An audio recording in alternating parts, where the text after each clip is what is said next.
Thank you very much. Have a good day. Head out right away. Yes, ma'am. Okay. That's how it is. Alright guys, ayan. Tapos na. Mayroon na tayong certificate of USDA. Sabi niya, ito ang importante rito eh. Yan. May tatak na ganyan. US inspected. Yan. Yan ang number 1 dyan guys. Pag mag-permit inspection to kailangan. Kasi sabi niya rito, fail to do, you are accountable for all fines and extra cost for $5,000 kung mamiss mo ang meat inspection na to. Kaya kailangan nakafocus tayo.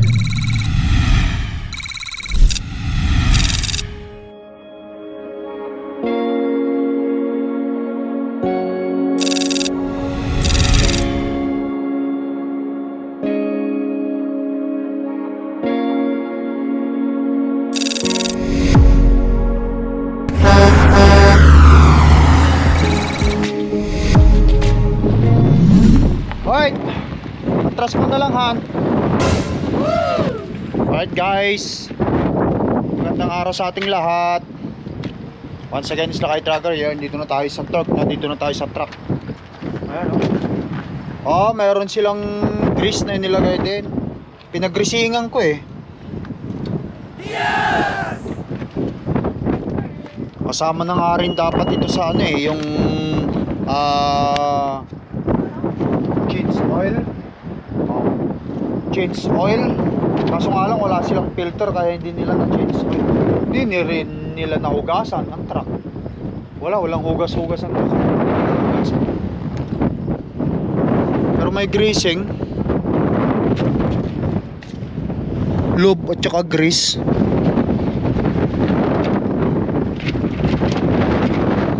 Okay, so sugin muna natin sa loob.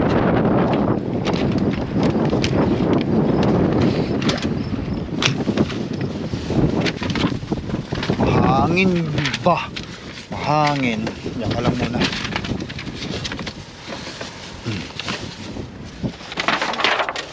Alright. Ano muna yan? Anahan. Mga ano rito. Pakilagay mo na lang muna ito. Ano to? Damit. Tulok mo. Ano bang kukunin ko? Ikaw na lang mong mamaya. Ilagay ko lang dito. Magpapalit pala si Mrs. ng ano, damit. Mga ano, magpapalit siya ng mga beddings.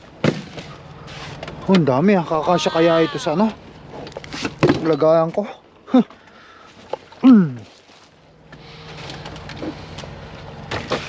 Alright.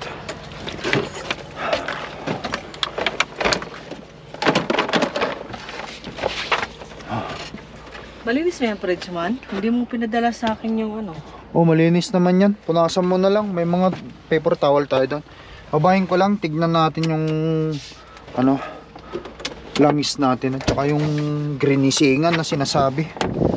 Kasi sabi nila mayroon daw silang greasing. Nag-greasing sila eh. Check natin ang trinabaho ng ano, ng torque sa truck natin na pinaservice natin.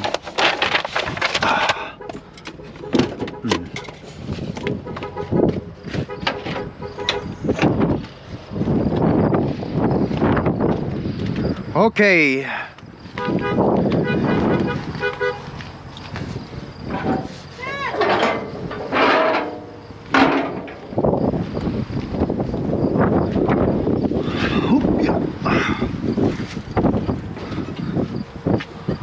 Alright guys, siyempre, ayan o, okay pa naman itong ano, fuel filter natin. Nagrisingan din nila, napagrisingan kahit pa paano. Ano ba itong mga ano na, naglilik na yan. Ano yun, ba't naglilik itong ano nila? Ito, bakit ito may naglilik, ano ba yan? Fuel filter? Fuel filter. Yan, nagrisingan, may greasing. Sabi sa akin ni dyan Ang ano daw, teka, oh, nasa max pa yung ating ano, ang ating coolant. Sabi ni dyan sa akin may clamp daw na inayos. Hindi naman siguro ito yung clamp, kasi papagawa ko talaga ito. Kailangan kong ipagawa ito. Papalitan ko tong hose na to. Sunod na pag-uwi ko, kakausapin ko na si Jan tungkol dito. And then syempre,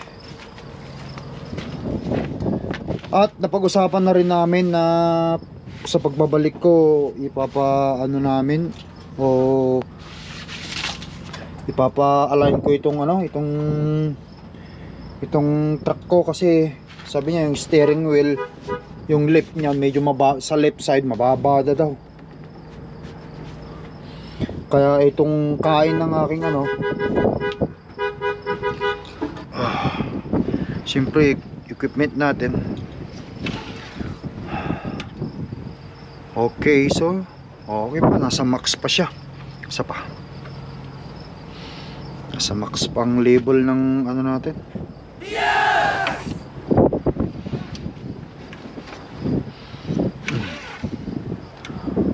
Okay pa, nasa max pa. So susunod, magpapa-change oil na rin ako. At least kahit pa paano nagresingan nila, hindi nga lang nahugasan. Check check. Inspectionin natin. Siyempre ito, talagang ibang tabas. Magpapalit na naman tayo ng gulong. Kailangan natin magpa-align itong belt, yun. Tsaka itong ano, itong blade nya, yung yan. Okay pa naman. So nga lang, marami na talagang rashes. Marami ng mga kalawang. May nakain ng kalawang.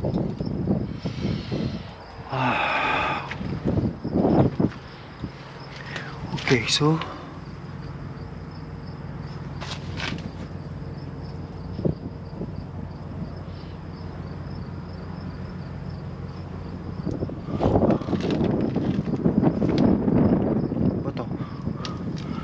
nagresingan ba ito? Hindi naman yata nagresingan. Yung ilang side lang ang nagresingan.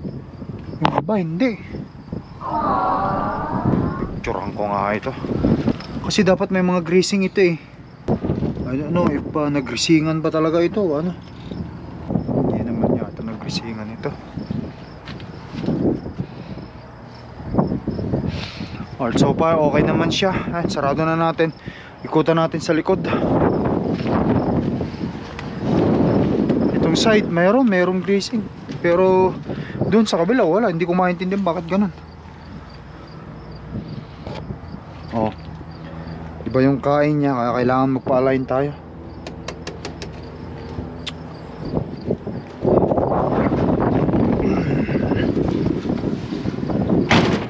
Okay.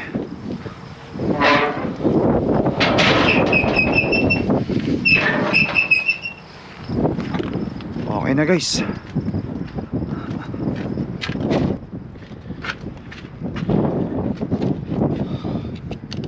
Dapat dito meron din eh. Meron ding grease dito eh. Hindi naman nila grinasahan yata ito ng proper.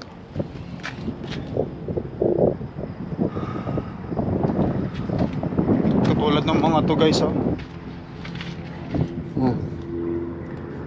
Ang tipid naman ang pagkakalagay. Meron ba talagang grease yan?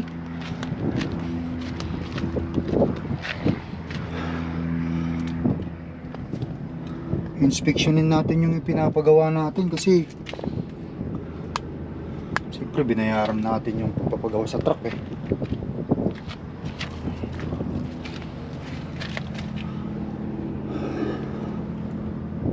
Ito, meron bang grease yan? Kaya nagresingan kaya yan? Itong part na to. Ito yung nipple eh, oh.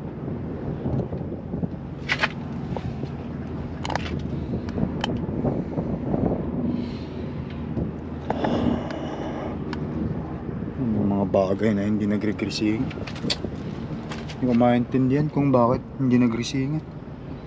Alright. But anyway, sasabihin ko dun sa ano guys. Masabihin ko na lang dun kay Jan. Open it.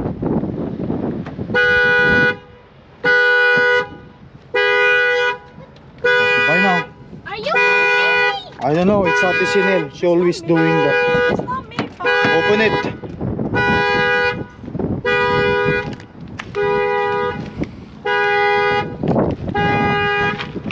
Bye. This happened. Bye.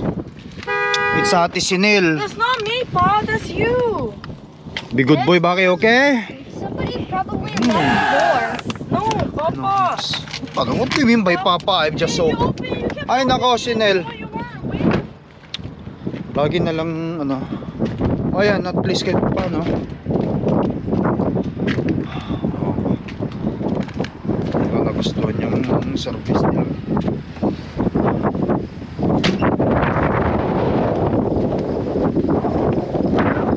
Okay.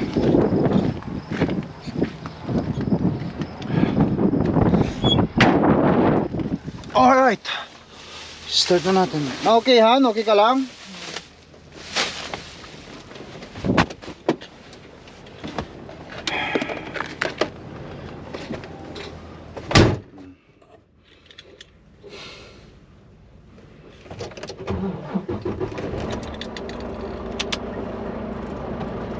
Alright.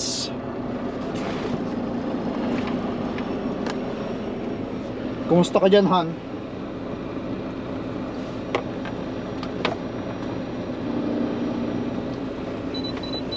Dami ah. Madaming pinalitan ni Mrs. guys dito sa loob ng truck. Magpalit siya ng beadings. O ayan. Kasi matagal na. Kailan yung huling palit mo ng beadings, Han? 3 months? Lumban na yun.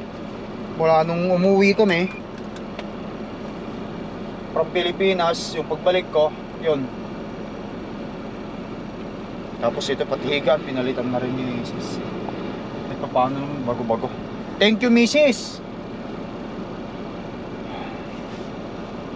Paano malinis na naman ng tulugan? Pabango pa. No? Kabot ko na lang sa'yo, mga kargamiento. Kahit dyan na lang, Han, ilapag mo na lang dyan sa higaan. Ako na mag-aayos mamaya pagka ano. Pagka okay na yan, punong-puno ah, mukhang puno. Ilagay mo na lang sa alabas muna yun, Han.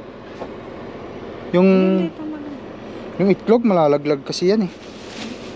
Hindi na lahat. Sige. Ano? Alis ka na?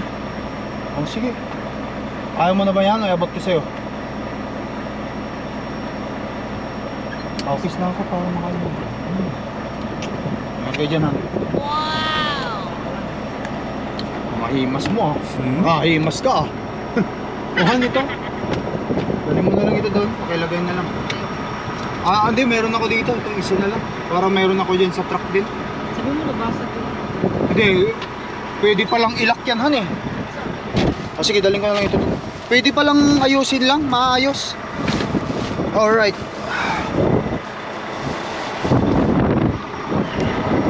Yan guys.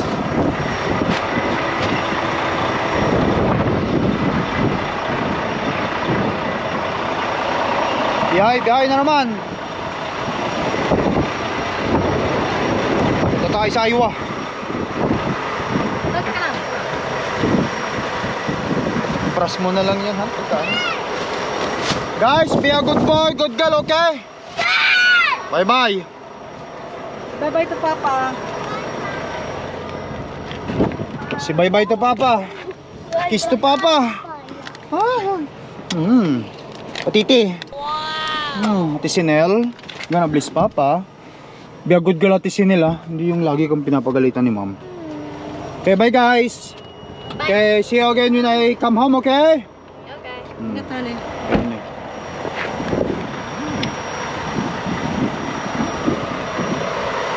Tara, hook na natin sa trailer. Tapos larga na tayo.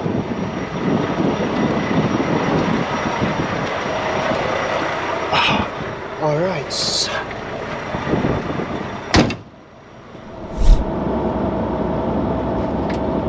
Alright you guys, ayan no. At nandito na tayo sa Trans-Canada Highway 1. Punta na tayo sa border. Pagtawid natin ng border, doon na tayo matutulog sa malapit sa meat inspection.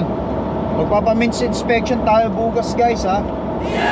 At pagkatapos doon, re-recta tayo ng ano, ng Iowa. Tunglod natin to papuntang Iowa.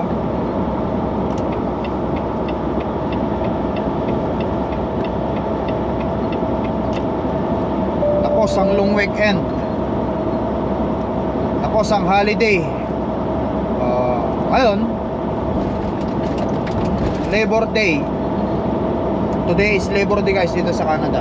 Kaya binabati ko lahat ng mga manggagawa rito sa Canada ng Happy Labor Day. Today is our day. Actually, kung hindi lang ako owner operator guys, hindi muna sana ako pumasok eh. Kapag company driver ka kasi, double pay yan. Kapag ka,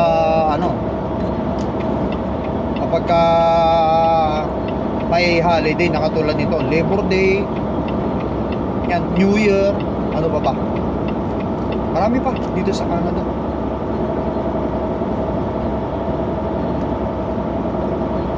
Anyway, continuous lang tayo at ito parating na yung border.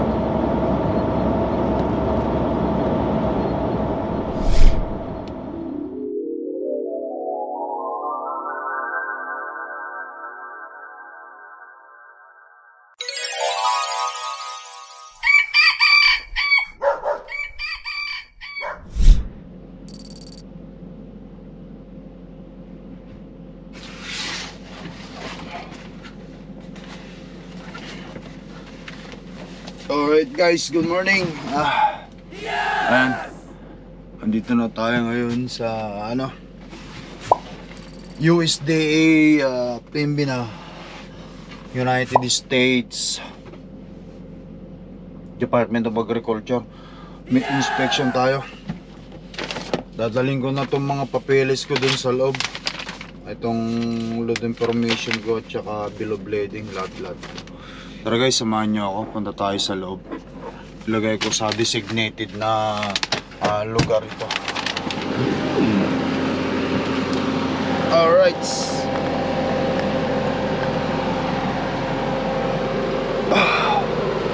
Ay, mga trappers dito. Previous company guys, trappers. Temperature. Pasok ko lang.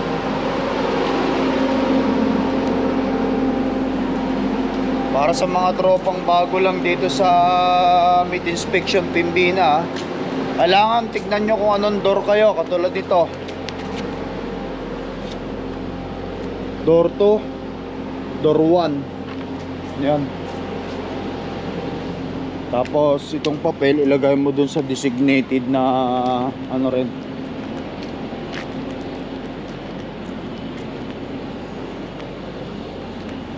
na islat kung saan na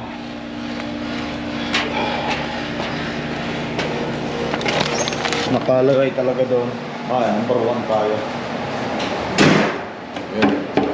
Sa baba.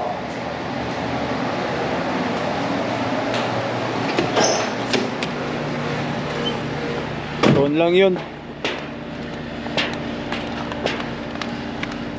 Tama-tama yun, nagsisidatingan na sila.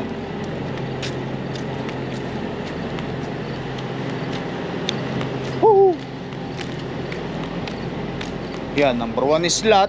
Inilagay din natin sa number 1 na lagayan. Antayin ko na lang kung kailan nila tayo tatawagin dito para buksan yung ating trailer door para umatras. For the meantime, inspeksyonin muna natin ng natulog na kasi ako kagabi, yung mga baon ko na pinadala ni Mrs.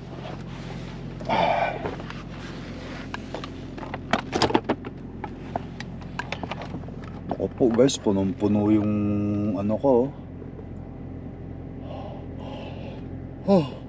Puno about fridge ko. Nantok pa tuloy ako. Meron tayong pansit. Halo-halo na dyan. Vegetable, frozen. Ito dapat, naka-frozen dapat. Kaso ano. Meron tayong itlog. Basag-basag na. Mahilig ako sa itlog guys eh. Yan yung pinaka isa sa diet ko eh, itlog. Ano yan? Kasi minsan kapag hindi mo inayos, naglalaglagan eh. Ito muna tayo. Tayin natin sila guys. Ilang pang-truck yun nandun sa karasada. Ayun na.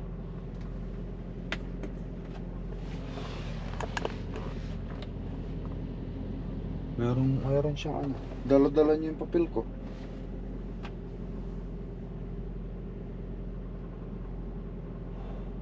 Okay. Magabang lang ako sa kanila. Kasi alas 8 yung ano guys eh. Bukas nila. Malapit-lapit na rin.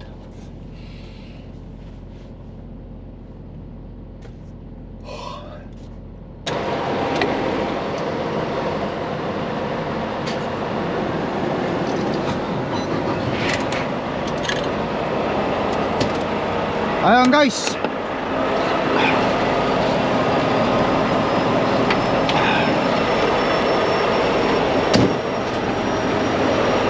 Pinutol na nila yung ating shield.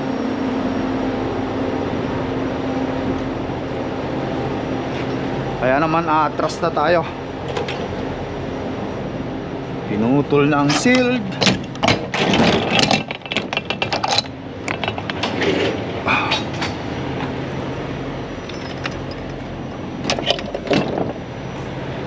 Ayan o, bulto-bultong karne ng baboy na naman ang pangarga.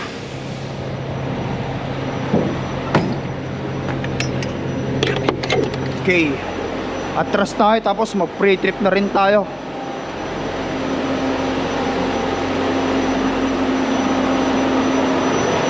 Off ko ito.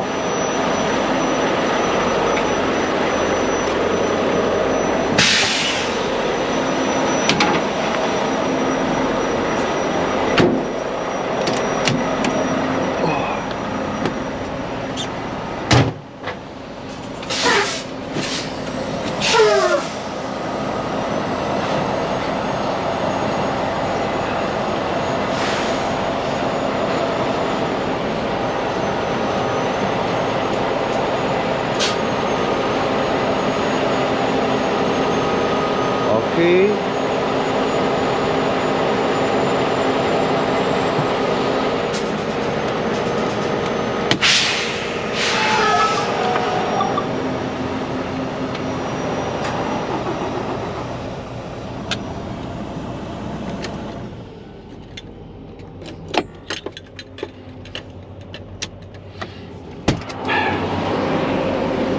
Ayan guys, i-pre-trip na rin natin. Tama-tama. Para sa ganun eh, ma-inspection natin ang unit natin.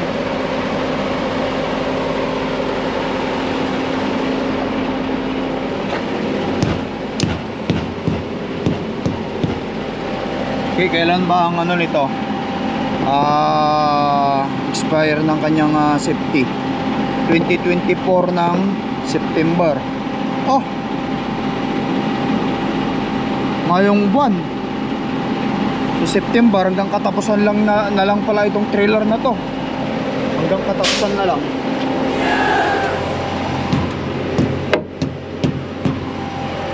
Guys, importante rin check yun ha. Kasi kapag hindi mo may check yun, makaligtaan mo. Makaligtaan din ng company nyo. Ma-inspection kayo, tapos tayo. Oh, may 1/4 pa. Magpa-ano ako mamaya. Magpa-diesel ako dyan mamaya.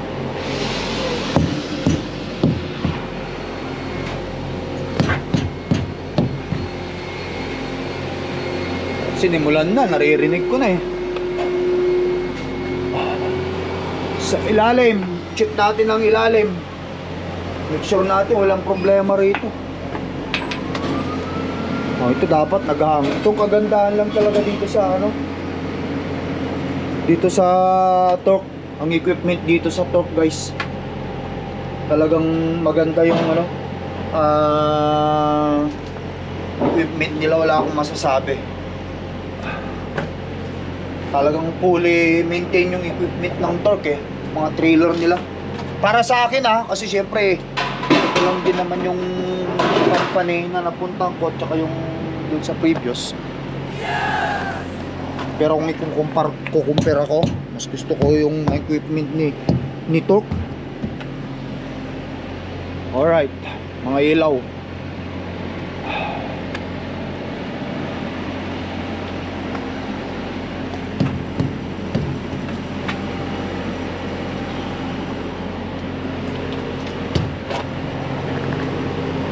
Kala ko nagbabakbakan na naman yung ano.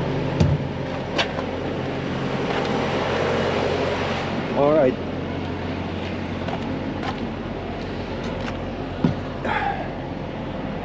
Ilaw ni Cordapia sa taas. Okay. Okay na.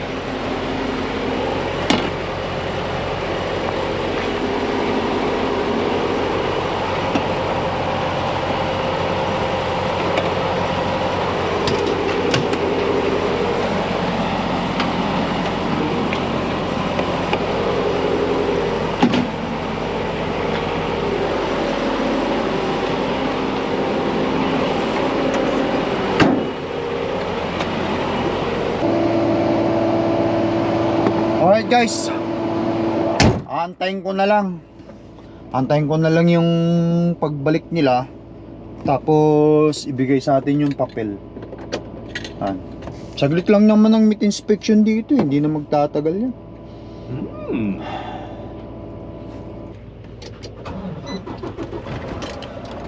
Ayan na guys, pabilisan lang, tapos na agad.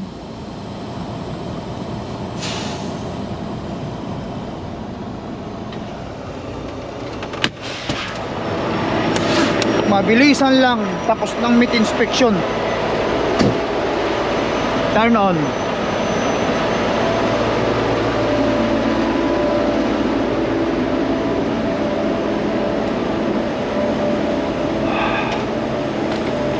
Hindi ko alam kung paano ang meat inspection na ginagawa nila rito, no? Pero bahala na sila, basta importante mabigyan ako ng certificate. Ano bang ginawa? Gulo ba? Okay. Hindi naman.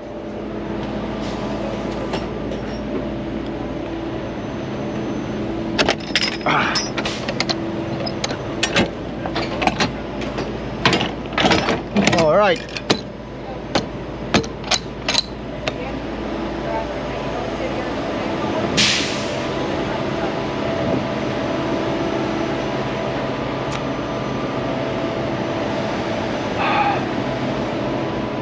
Marami pa doon, may mga torque pa ron doon sa loob. Mabilisan lang.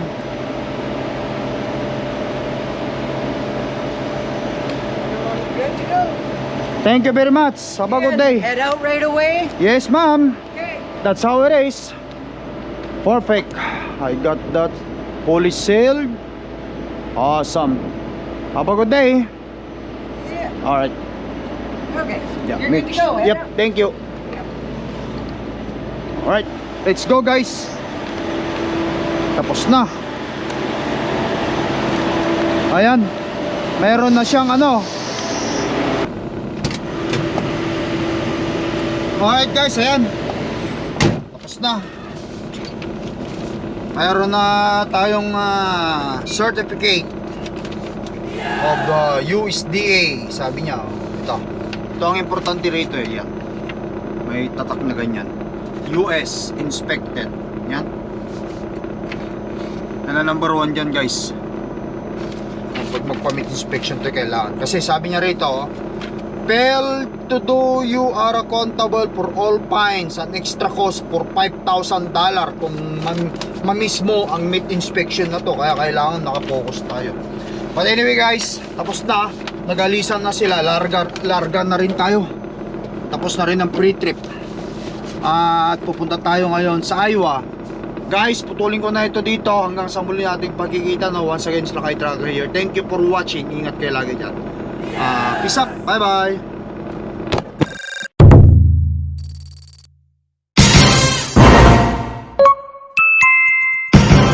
Lakay Pinoy Tracker.